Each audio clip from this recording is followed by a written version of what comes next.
especially when you're DJing by yourself alone. It's a pretty solo trip. When you go somewhere like Zouk Genting, it's like if you're entering into a bit of a family. They understand what you want to do, and they just put it together. So it was actually a really, really good feeling, man. It was amazing.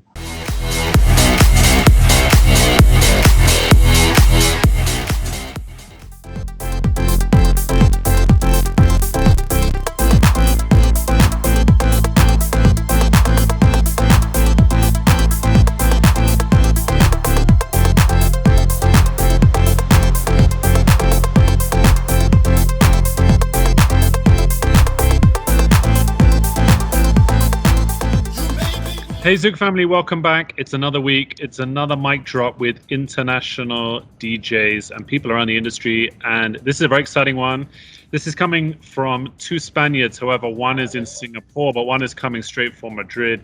Carlos is an old friend of Zouk. Carlos has been actually playing at Zouk Genting. He opened for Firebeatz last year. We obviously would love to see him come back post-COVID times. And his good friend Jorge has probably 10 years experience in the industry, DJ, producer, even teaches music at a university, has his own venues. So much to talk about. Guys, how are you? Hi, how are you? I'm really fine. I'm talking here from Spain, Madrid. How about you? Carlos. Good to see you, Joe, man. Yeah, very, very happy to be here, man. And this really feels more like a coffee chat with two good friends. So very happy to be here, and thanks for having us. Yeah, well, thanks for bringing us all together. I mean, Carlos, we'll start with you. You're an old friend of ours. You're also someone who knows our space intimately. It was an awesome night when you came over and opened for Firebeatz and then managed to jump on into the booth with them afterwards. How was your experience playing at Genting? It was great, man. I think, and Jorge, I'm sure like he would resonate as somebody that has been in the music industry for so many years. There are two parts. One is the vibe of whoever is spotting in there, which is great always. But the second part, man, is like literally the team that you guys have built, like literally feeling like you're just jumping into a rocket. Like literally you go there with your music, and then you have a team of people around you that they know what you're going to be playing. They understand when a drop is going to come. They understand what is going to build up. They understand like the visuals and the music and the lights together. Like feeling like literally especially when you're DJing by yourself alone, it's a pretty solo trip. When you go somewhere like Zouk Genting, it's like if you're entering into a bit of a family. They understand what you want to do, and they just put it together. So it was actually a really, really good feeling, man. It was amazing. It was great fun to have you out there, and you and I are both huge fans of the Macarena. We managed to enjoy the Macarena together. He's fan of the Macarena. It's very true. You have no idea. I actually met Carlos. We met up in Singapore. We went to Ultra together, and halfway through, we were a group of guys, Jorge. We went for a friend's bachelor party, and none of us really knew each other. Everyone was some of us were confident and chatty. Some people were shy, and then we were wondering a perfect way to ice break. And out of nowhere, I looked to my left, and Carlos was there pulling out his Macarena to Dash Berlin, and it soothed tempo. Everyone smiled. Everyone became best friends within 5 minutes, and now myself and Carlos do the Macarena everywhere we go. When we did this event called Zouk Symphony in the middle of the mall, we had over 2,000 people watching, and we spun out the Macarena, and that was totally in dedication to Carlos. So music connects people, right, Carlos? Absolutely, man. I think that's actually, it's very interesting. That's definitely one of the highlights. And I have to say, we did dance La Macarena as well with Firebeatz in the booth, in case you forget about that one. So definitely, Okay. Some friends, when they see each other, they they fist bump. When Joe and I see each other and we're partying, it's just like there's La Macarena in there. So it's just like it's our gimmick. That it has to happen. We can. I mean, actually, I'm just sorry to interrupt, but I mean, we can create like a remix. Actually, the Zouk Genting's remix for La Macarena in any style you want, man. I have the vocals and I have the stems, the beats. I have everything. We can create a remix for you if you want. You can play it at the very like peak time. You can. I mean, it's really easy because the thing is that I was actually like a couple of days ago. Listen to actually the music I played on my wedding 3 years ago. So I have 3 versions of Macarena, but the 3 versions are really bad. and I actually know. I mean, I actually have. I'm able to get the original recordings of the track. So I mean, if you want, we can create a remix. So This it's is a up to you, Joseph. Up to you if you want. This is a Zouk Digital exclusive. Right now, Jorge will make a Zouk Genting remix of Macarena. Who would say no? That's a yes. That's a yes. That's a given. Yeah. Okay. I will try. I will try. I tell you, I man, mean, definitely. there is the original Macarena, there is the Macarena by Taiga, and there's gonna be the Macarena by Zouk. So I tell you, it's gonna be a hit. It's happening, man. Guaranteed. So let's take a step back. We're already 5 minutes into this interview, and Jorge is doing a remix for us. But Jorge, let's learn little bit about yourself. I gave you an intro. You've done. You start off doing parties for 200, then it built up to 2,000. You have 3 amazing venues in Spain. You do production. You teach music. I mean, can you give us a introduction to how did you get to today? I mean, where did it all start, and where are you right now? I started at uni. I was like really interested in the DJ and music industry when I was like 18 years old. So in general, in Spain, has was not really developed by that time. We're talking about 2010, 2009. We started to promote parties and DJ on that same party. So by that time, we were like playing at 200, 300 people parties like every weekend, and working as a promoter. So I mean, promoting our own events. In the meantime, I mean, like during the years, we moved forward until in 2011 or something, when I met like Carlos. We reached a point where we like we were like launching and hosting the biggest venue in the city, which has a like capacity of like 2,000 and a half people. Actually, we brought like all the EDM like trend into the country. I started to produce music for me and for myself. I started working with for them. We are now working with other promoters. It's really easy to work right now. Basically, if you have been DJing and promoting events, you know how the owners. I mean, you know how you want to be treated for the owners. So when you are an owner of the venue, you know how to treat well to the promoters and to DJ to feel like they are like the center of things. The same as Carlos was like, yeah, I feel so special when I DJed at your venue, blah blah blah. So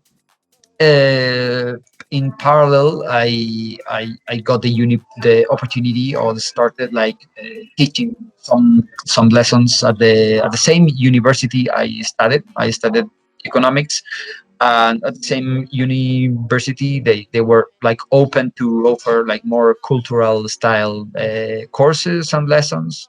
So we started like some small like production music course, and some by that time like small like music industry course. So it had been like 7 years now. We are launching like the 7th edition at the university. Like wherever I offer also them to play at the venues and to get like this kind of opportunity for the young talent, which is cool because you like close all the circle, but you teach the student. Be with them in all the process of making the track, teach them how to sing it live, or how to make this track live, and afterwards you give them the opportunity to of playing and bring their friends and do their own show, which is cool. That's the point. But that's all my life until February to 2020, that everything stopped. It's fascinating. I mean, that's a huge accomplishment that you've achieved from going. You've gone full circle, and the most amazing thing is you're allowing students to go full circle as well. You started off as a promoter, DJ, doing your own shows, inviting DJs, owning venues, working with promoters. So you've done everything in the ecosystem, and it's wonderful that you're giving back to young people who must watch what you've achieved, be really impressed, and want to give it a try themselves. I mean, I think it's phenomenal that you're giving back, which is wonderful, because I think a lot of people see the industry that we work in, maybe don't have the confidence to approach or try, or believe maybe it's out of touch. They can just be a customer, but you're giving them a chance to live their dreams. So that's amazing. Yeah, that's really cool. I'm actually I keep talking with them like after 3-4 years, because some of them, I mean, in the music industry course, they run festivals. They go to another country to run festivals, or they run their own show, and they need how to make money on this, and on the music on the music artist side, it's all cool how to see how do you like develop the artist, teaching how to create the music, and you offer them like all your contacts, all your like platforms to just at least create one show and play at one show, and you bring a couple of contacts just to see them and see, hey, this is a young talent. He's like 19 years old. He has like it's completely unknown, and if you want, here's like a 3 single EP you can hear like for like a private show or something. So it's actually cool, and it's nice, because when you have been working with the students for like 3-4 years, they in most of the cases they give you back all the favors that you and all the support that you have give them like over the years. I mean, I keep talking with them, and I keep helping them, and if I need whatever, a voiceover or an instrumental for whatever. For example, I'm working with Spotify right now in a folklorical playlist, which has nothing to do with the electronic music. But a couple of weeks ago, Spotify asked for some folk music, and I talked to my students and explained the project. It's like, hey, you want to help me with this? I can help you with, by creating more music for these people that is gonna get like millions of plays. Cool. There's something actually. There's something about that, man, that I love, and I wanted to chip in, Joe. Is there is one thing that I think it's happening now in the world of music, is that when Jorge or I started DJing, or even in the case of Jorge, like started to produce music, it was not so easy to understand who was killing it, who was doing what.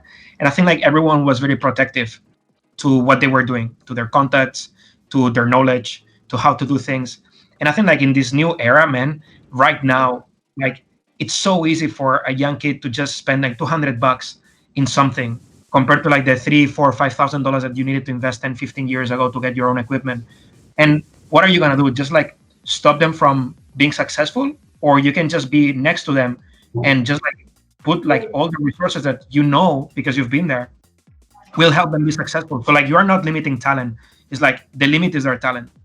Like the more, like as much as they can do, you'll facilitate the work for them. And I think that Jorge, and that's the reason why like we've been in touch for so many years, despite like being, in my case, like in 3 different countries, is that he's been like able to realize about this thing, which I think the music industry is quite rare. Everyone is very protective. In his case, it's more like I wanna help people in doing this, because eventually it's like starting a business.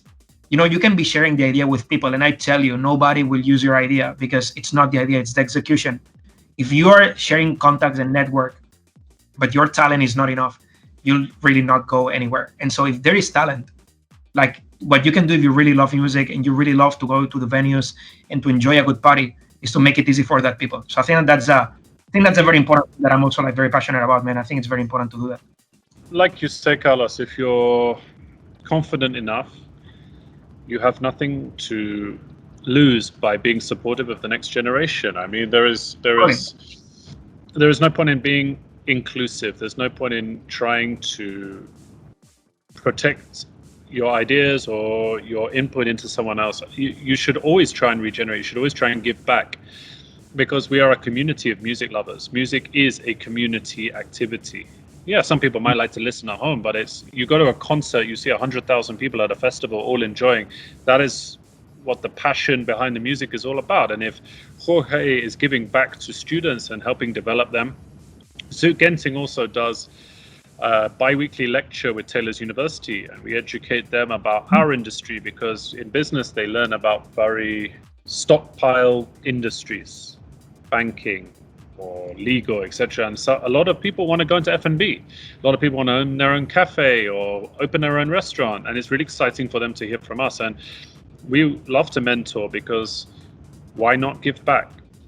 I didn't get here, you guys didn't get to where you are by having to desperately search on your own without someone along the way reaching out and saying, hey guys, here's some advice, or hey guys, let me help you achieve this, or here's a great piece of advice that might help you get better. And I think my first boss at the first ever club that I worked at, China White, opened his black book to me. I was a nobody, and he introduced me to great people and celebrities, and he really gave me an opportunity to shine. And I don't see why the next generation shouldn't have that helping block. Otherwise, everything stands still. So I totally agree with you, Carlos. It's about helping grow and expanding it. And your legacy is what is not just what you leave behind, but who you touch along the way. And I think that's phenomenal. I want to ask you, Jorge, about the music scene in Spain, because a lot of people who watch this, whether it's in Las Vegas, whether it's in Malaysia, whether it's in Singapore or Hong Kong, may not have been to Spain before, but Spain is a real superpower for clubs. You've got Ibiza, which is like a mecca for many people. Barcelona has Sonar every single year. You have a huge nightclub community in Spain. What is the scene like at the moment? I've been to Sonar, which is very techno and deep house. Ibiza has a bit of everything, but I've even seen people like J Balvin host Pasha on a Tuesday in Ibiza. Reggaeton is huge. So how would you describe the music scene in Spain? That's a really fun view. I like before like answering this, I would like to finish like to put like a finish point on the students thing. Basically, when you look back and you are running a project, for example, the three venues we are running right now, like we have signed a 25 years agreement. That's a lot. The thing is that during all this time, like the big contracts and big brands and big stuff, you need to develop a network where the young people. So if you wanna like reach a proper audience continuously over the years, you can be like focused all on like kind of old people like me, like 30, 35 years old.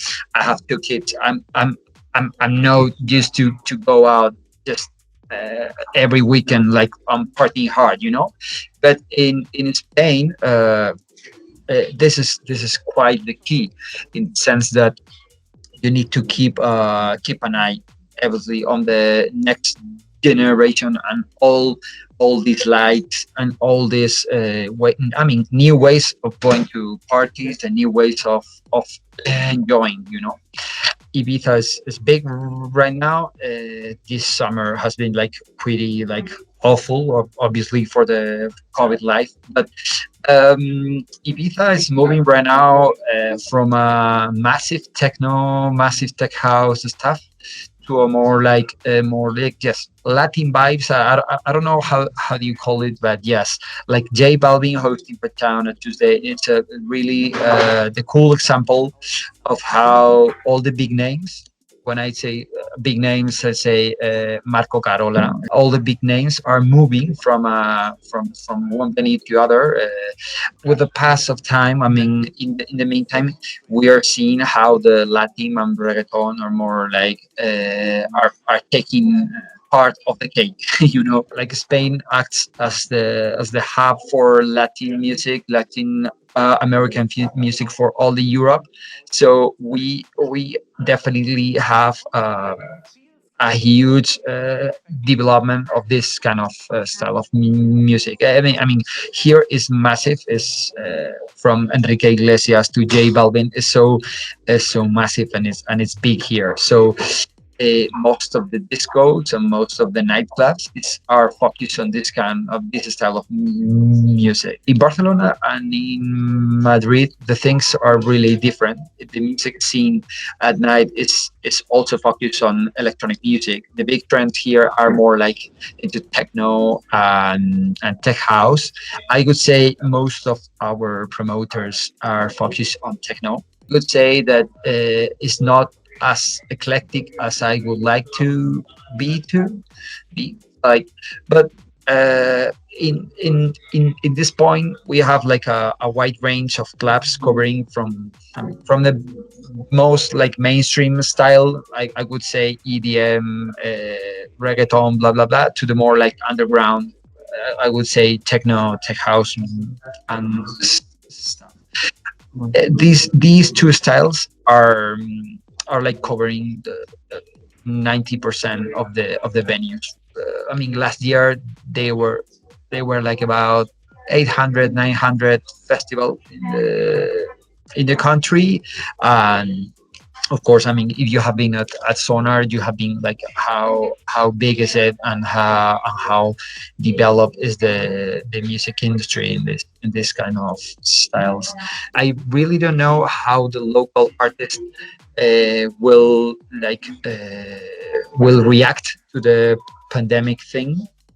I don't know if the promoters or the scene would move to a more local approach. I mean, all the events, or mainly all the events in Ibiza, Barcelona, and Madrid in the last 10 years have been pushing hard or pushed hard for international names. The thing is, right now, I don't know if the economic situation would support this kind of international electronic music vibe anymore, and if there's a chance for local artists from, I don't know, Bilbao, Barcelona, Valencia, who could like launch and monetize and make money off their own events, and they maybe wouldn't need of an electronic international artist to throw a party. Let's see how it goes, because by now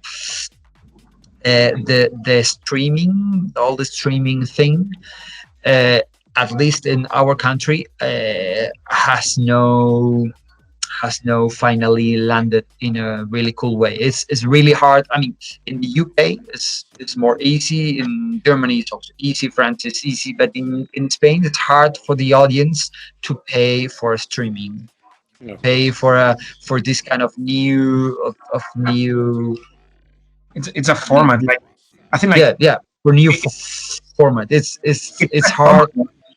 It's less common. Like in Spain, I think like people goes to party, and it's very interesting what you said, Jorge, because I think people in Spain go to party for the party itself. Whatever music you play in there, I couldn't care less. And so there are very few venues, and that's why I think it's so important for club owners and for anyone who actually has a chance to sign on long-term agreements. Like, for example, Zouk has been doing for like so many years, right? Is that you want to protect the music that you defend, and you cannot do this in a short-term agreement where you need to make money in the very short term. Because right now, if you want to bring like Jamie Jones to Spain, and you are an entrepreneur that just is opening a club, it's going to be very hard for you to justify losing money the first 5 years to build a brand. What you want is to make money. And so eventually what you'll say is, you know what, we wanted to do techno, we wanted to do hard style, whatever that is. But eventually we found that playing J Balvin, we get more people, they bring more. So that's what we're going to do. And the last thing that you need in Spain right now is more clubs where they play all this. There's like a lot, like literally wherever you go, you will have that. There are very few venues where you can actually get that very specific type of music where you know the consistency is going to be with. That's very rare. It's not happening in many other European countries like the UK or Germany. I think what Jorge said is spot on. That I've spoken to many people over the course of this period, interviewed a lot of people around the world, and they've all said now is the time for the local DJs to get their chance, because I can't imagine. Look, I can't even fly to the UK. I can't even fly and visit Carlos in Singapore, and it's 45 minutes away. How am I going to bring Marcus Schultz or Solomon or anyone to here? Definitely. So why not support the people who are making scenes. The second thing is Jorge is spot on. We've done over 100 live streams, over 200 live streams. You can't charge people because I can go on YouTube and watch a free mix for 3 hours. I can watch a festival on YouTube. And why would I? You don't come to a nightclub just for the music. You come for the CO2, you come for the lights, you come for the lasers, you come from the experience of 1,000 people in a room with your best friends and celebrating. You can't recreate that in your front room. And also, as the lockdown is slightly relaxed and people start to go out on a Friday night and a Saturday night, they're not going to stay in to watch a live stream. So where is the economy of it? The good thing is this is a good chance for your local DJs to create a following and to use what Carlos described, which was, I can go out, I can buy Serato, I can go and buy a GoPro, I can go and buy a green screen, and I probably have change from €1,000 in buying those three, and I can try and develop my own form of entertainment, my own form of following. And I think that gives a brand new market to people. There will still be the kind that once we reopen and we come back, there will still be those who are old school, who've been in the industry for 10, 15 years. But why can't we give opportunity to brand new people who have worked hard during the MCO to pick up skills, to maybe produce music, to create great visuals? It's now a chance for new, fresh local talent. And I think, Jorge, us, maybe even yourself, you might get a big international once a quarter, but you might not rely on getting one every single week. And that won't happen for over a year because the travel is not going to be so easy, and getting 1,000 people in a room is not going to be so easy for a very long time. True. So true. And I tell you something, man, like I really love your point, Joe, about like local people in like their local countries building their own fellowship. And I like to describe it a little bit like the Netflix economy, where in the past, only those who had the network were able to like launch movies. The story was not the important thing, was whoever had the network.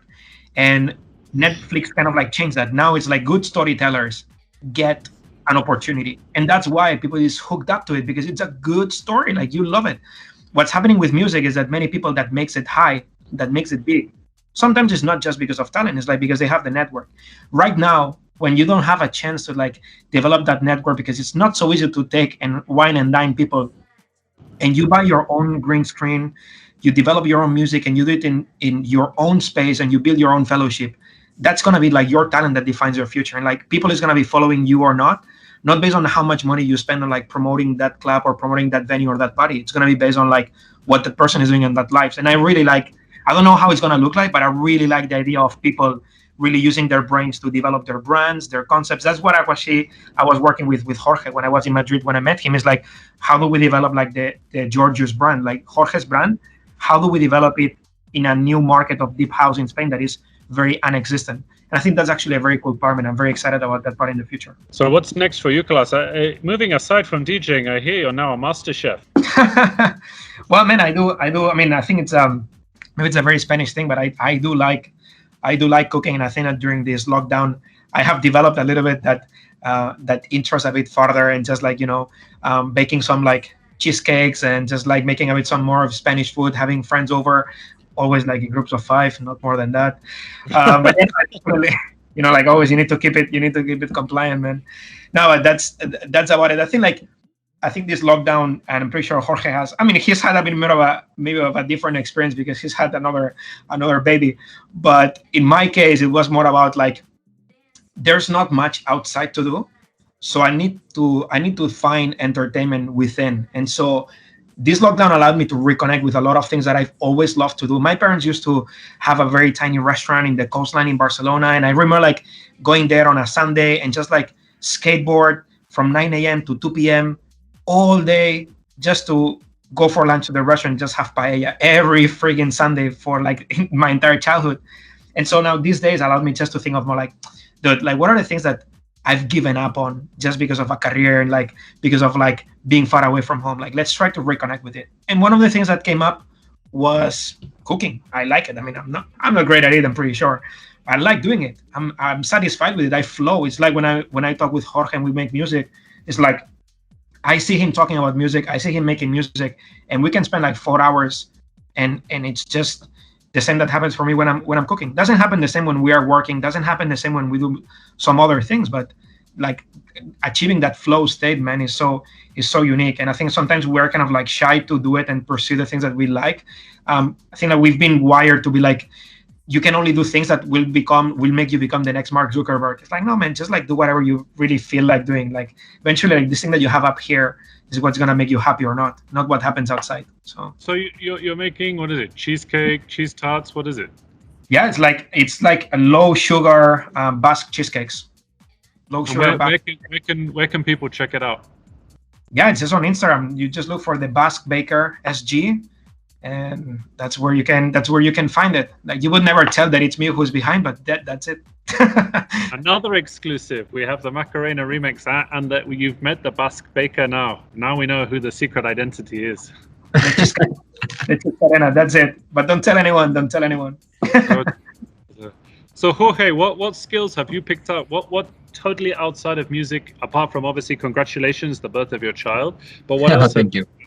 You had during this lockdown? How have you reconnected with yourself? Well, I moved to the village where I have the 2 dogs, and we have like a bee house there. It was kind of over there. The village is around the mountains, so it's pretty much winter of kind of windy or rainy the whole day. So I pretty much bring all the instruments and all the things there. I also was like the one of the babies on the lockdown, which is called Oliver. Oliver, I was with him, I mean, the whole time, like talking in English, like teaching them, English. We were like rattling with the instruments, and just like more like relaxing time. The thing is that I also like used to telework for another projects too. So I mean, I for me it wasn't that like kind of lockdown. It was like okay, let's work from the village. You connect to the internet, and there's like nothing more changing that, but that you are not like completely locked down, and you can go away wherever you want. The village. So it was cool. So what you're saying, Jorge, is because you have 2 kids and you have like 3 clubs and you're running classes in the university, you're telling me that just because of that, you are not able to run a separate business about cheesecakes? Man, that's such a cheap excuse.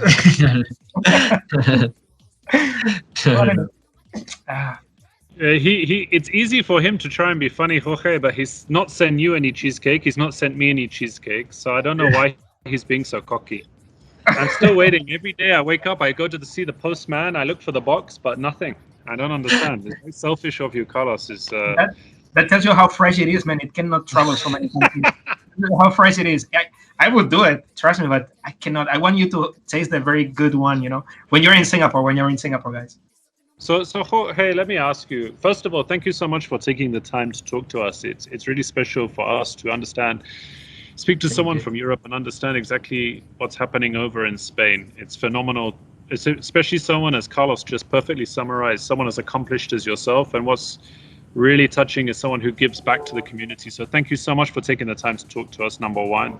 Number two, a lot of graduates, fresh graduates, watch our podcasts. And I ask every single person this question: what is your advice to the next generation? If someone is watching this and they want to be a producer, they want to be a DJ, they want to make music, they want to run shows, even run nightclub, what is your advice to these people? For sure, the 90% of the people would have answered, stay true to yourself or whatever, right? Follow your passion and follow your dream. It's true. It's okay, but the point is not to run, and not to be like so like anxious for like getting a project to be done. It's not about the music, just about the run. If you need to take 4 months in making 4 tracks, just keeping your time, keeping your time, because the thing is that if you, I mean, there are a lot of top guys in the music industry that, I mean, I'm for example, just in music making, there are a lot of artists, they have made it to the top with one single, two singles. So maybe it's better to think about, I mean, to create a proper network, not to be like all the time on the Instagram. I mean, you can be on the Instagram, you can be on the networks, you can be on the socials, blah blah blah.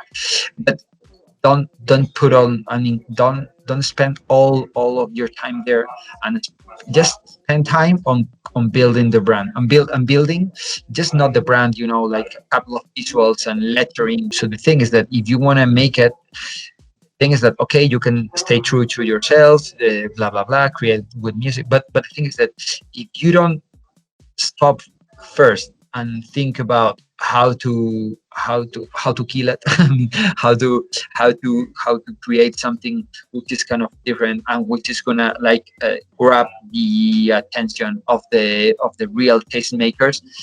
There's no point. I mean, there's no point of getting a Cerato at a cheap price si you're gonna create the a product which is like 99% of the same people, and you're like following the same path of the same pattern as the rest of the crowd, or I mean as the rest of the artists in your community, and you pretend and you pretend to kill it. So it's better just not like stay true to yourself, but creating a brand where you control all the points, control all the dots of the network, and spend your time developing that network and meeting this kind of people. It's better to have good pits, a good elevator pitch, to keep people, to keep persons, and to keep people in the industry, rather than, I mean, go around, I don't know, in the Instagram, or just going to parties that they have no networking inside. So maybe it's better to go to LinkedIn and start watching all the profiles that they're like all the killing that they are like key players in your network, in your city, and start talking to them with a good elevator pitch, and obviously a good product, a good image, a good lettering, a good black. But that would be my advice to the next generation. Not to killing on the TikTok, but building a really like a really nice brand before everything else. Mhm. And Carlos, for the next generation of cheesecake makers, what's your advice? But no, seriously, what is your advice for people who want to be entrepreneurs? Because one thing about you, Carlos, is you have really reached out from your roots. You've traveled. I know you've been based in Singapore. I know you've been based in Hong Kong. You've traveled continuously. You've worked at startups all across the world. What's your advice to people who either want to do their own startup, as you have done, or want to reach out and travel in order to start from scratch? Because you've literally done it with no network and built yourself up. Mhm. So, man, actually, I love the question, because I was really thinking about what would be my advice for someone that wants to start in the music scene and just grow from there in a natural way, without rushing it. And now that you asked me about like entrepreneurship, I'm actually thinking that I actually would give the same advice, which is, first of all, accept from the beginning that you don't know everything, and that there is people that know so much more about you that you would never know. And I think like one of the advices would be surrounding yourself with people that is an expert in their field. For me, when I talk with Jorge, apart from like loving him, loving his kids, loving his wife, like being like a great friend of mine, I learn when I'm with him. And even though in my job, in my day-to-day life, I'm expected to be an expert in my field, when I meet people like Jorge, when I meet people like you, when I go to Zouk and I have somebody that runs the lights, I don't tell them how to do their jobs. I just go there, and I'm actually a bit annoying in the sense that I like to ask questions like, hey, why is this way? Like, wow, that's so interesting. Like really having that curiosity of why things work the way they work, and surrounding yourself with people that has been there, that has good advice, that will keep you encouraging, not to be just better, but to keep learning. That would summarize for music, for business, for friendships. That would be it, man. That's the thing that I can extract from everything that I've done, I would say. Yeah, I think learning, mentoring. I mean, I've been doing this for 15 years, but I still have an ex-boss, a guy who actually brought me to Malaysia that I ring for advice all the time. You can't live through every single situation. You must always take advice. I think take advice from people is key. But listen, guys, I really appreciate the time you guys have dedicated to us. Carlos, I cannot wait to see you in person. Jorge already looks like he's moving away from us right now. Maybe he's coming to Asia. That's why. He's on his way over as we speak. The cheesecake, that's it. He wants to come and get the cheesecake.